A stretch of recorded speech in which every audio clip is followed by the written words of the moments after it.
Hi, I'm Bailey here to tell you that this video is going to be extra blurry than usual. I don't know why, it just happened, but yeah. Hope you enjoy, even though it's super blurry. Also, unrelated, but let's talk about it. I just watched the Season 3, Episode 6 Manhunter, I do believe, of Riverdale. And, I have thoughts. If you watch Riverdale, comment down below and tell me what you thought of the episode, because wowza. Stuff went down. I need the next episode right now. I gotta wait a week. It's a struggle out here. But yeah, let's get into the video. Hello and welcome to my channel. I'm Bailey. Hope you're having a fantastic day. Honestly, my week has been absolute garbage.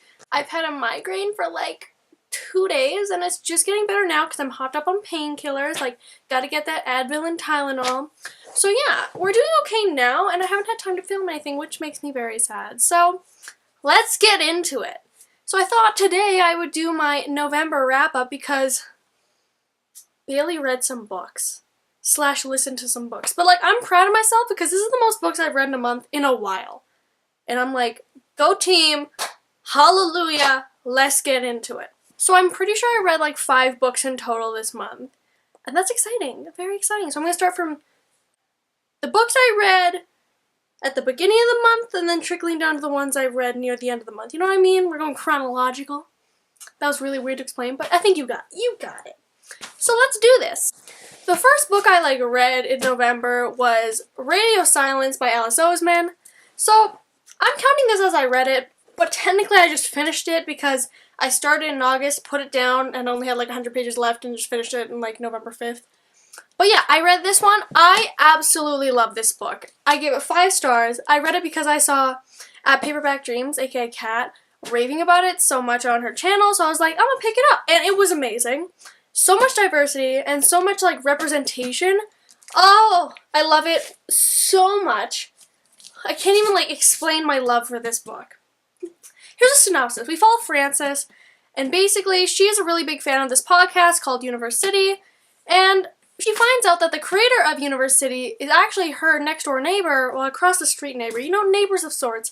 At last, she's thrown into this kind of world of being great friends with him, and just how her life unfolds from there, and how it's kind of self-discovery, and the friendship bonds were amazing. I loved it so much. And there was a mention of my babies Leah and Abby in this book. Not they appeared in it, but it's this book takes place in a universe where this book takes place. I said that really badly. What I meant to say was that this book takes place in a world in which this book exists, as in these characters have read this book. You kind of see what I'm getting at? So these characters don't take place in this character's book. This book is just in this book. Catch my drift? Oh, I loved it so much. This was just one-liner mentioning it.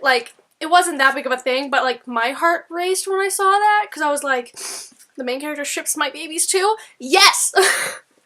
Basically, I would say is I would definitely recommend it and read it. Love it. Have a good day. The next book I read this month was The Selection by Kiera Cass.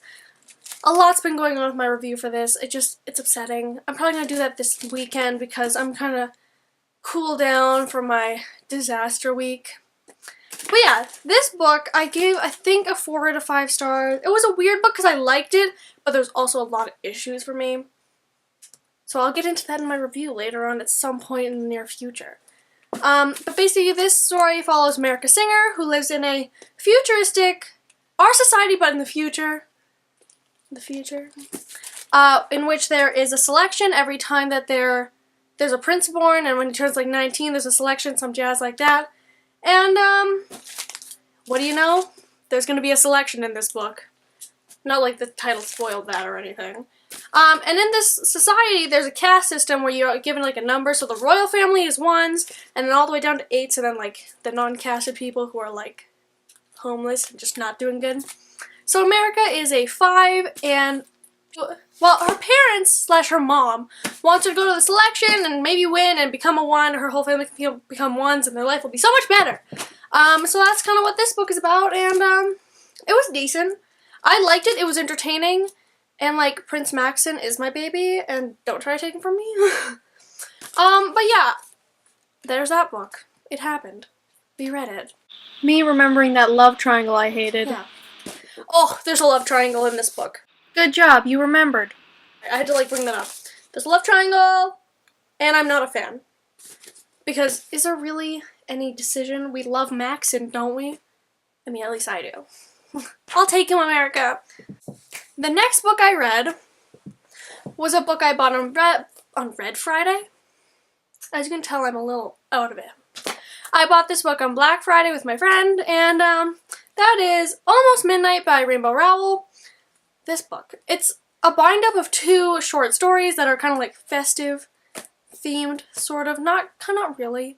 One of them I can see more being festive, the other one's kind of not. But anyway, aside from that, I love this. I think I rated it 5 stars on Goodreads, and I flew through it, and I read in one day. Not even one day, like half a day. They were so good! Not even half a day. Like, half an afternoon. I don't know. Anyway, I love them so much. Basically, there's the 2 stories. One is called Midnights, and one is called Kindred Spirits. And Midnights follows, what are their names again? Noelle and Mags. And basically, it's like, every year, it takes place, like, it goes every year around, and it shows us this New Year's party that happens every single year. And basically how Mags and Noelle's relationship kind of progresses every single year. Oh, I loved it so much. Also, Noelle has like a bunch of allergies, and I can relate to that because I have so many allergies that it's like not even funny. So I really love that one. And then the next story is about Elena and Gabe. And this one was longer, and I actually poured my heart and soul into reading this story. Because like, we meet Gabe and we meet Elena, and like, the way they interact was just so like, awkward, but also like, I ship it already, and it was just adorable, and I loved it so much. Basically, this is amazing. Also, for the Kindred Spirits story, because I didn't explain it, they're queuing up for a Star Wars movie because they're both Star Wars fans, so that's basically where it all bases off of, and I loved it. And I love this little short story thing so much. And it was so festive. Like, it was so fun. Like, it got me in the Christmassy holiday mood. You know what I mean? Because, hola. November went by so fast. Like, November is one of the lamest months. Yet it went by so fast this year. Like, what is that? It never goes by fast. Why did it go by fast? I don't know. It's a conspiracy theory time. But yeah, back to the point. Almost Midnight by Rainbow Rowell. I liked it a lot. The next book I read was a reread, but this was like the first audiobook I'd ever listened to because at school I like to listen to audiobooks. Like, I want to spice up my listening life instead of music, podcasts, or anything like that. So I was like, audiobooks, let's go. So I got The Fairest by Marissa Meyer audiobook. Let me grab the book because I have it. Fairest by Marissa Meyer. I got the audiobook for this, and I loved it. Because the first time I read this book, I think I rated it 3 stars, maybe 2 stars. Because I love the Lunar Chronicles, but I just felt like let down by Fairest for some reason. But then the second time, like, I think it's the first like technical reread I've ever had of a book, because I read it like all the way through from like front to end. But the audiobook was absolutely haunting. I loved it so much, and I think I rated this book a 4 out of 5 stars now because I totally have a better appreciation for this book now. Like, oh, that audiobook was just amazing, and I loved it so much. Like, there's a lot of things in this book that makes me very uncomfortable. And it's not like a creepy uncomfortable, it's just like so many laws broken. Uncomfortable. But like, there's a lot of things I also did like about this book, and I love the narrator of the audiobook, and it was just a great experience overall. I think I read it in like maybe a day. Like, I listened to it for a whole day. Ugh. I just have too much time on my hands sometimes, you know? I'm kind of just like wasting class time sometimes. I'm a good student, I swear. But yeah. That's Fairest. This is basically, in the Lunar Chronicles we follow different characters, but this is basically a backstory of the villain of the story of the Lunar Chronicles, Lavanna, and we're going to see where she came from and how she came to be the villain we see in the Lunar Chronicles, and that's all I can really say without like spoiling things for the Lunar Chronicles and this book. But yeah, I would think that if you have already read the Lunar Chronicles, or like you want to pick up the Lunar Chronicles, I would suggest making sure that you do pick this one up at some point if you're reading the Lunar Chronicles, because it is a really good story to really, like, get a grasp for your villain and the other characters in the story. So I really like this one, and upon a second read, I think that it's a lot better than I first rated it. So, Ferris by Marissa Meyer. And the last book I read/listened to this month was Trouble is a Friend of Mine by Stephanie Tromley. Yeah. So, this book, I had just finished the Ferris audiobook, and I was looking for something else to rent from the library, and my friend Ava came across this audiobook and said you should borrow it, and I was very skeptical at first, but you know, whatever. I wanted something to listen to, so I listened to this book, and I was instantly just, like, wrapped up in this story. Like, it was so weird because it was kind of it was very cliche, lots of tropes, but also I loved some of the characters, and like it's a mystery it's like a lot going on. I don't typically pick up mystery books, but this one had like a bit of a mystery in it, and I actually genuinely enjoyed the mystery because I couldn't really guess it right away, because most of the time with like mysteries you can kind of guess what's gonna happen by the end pretty quickly, and like the only thing I could predict was like a minor relationship, but like it doesn't really matter for me. But basically it follows Zoe, who has just moved to this small town, and basically there's been 2 kidnappings that have like occurred in this town, and then she meets Digby, who his sister is one of the girls who has been kidnapped a bunch of years ago, I think like 8 or 9, I'm not exactly sure on those years.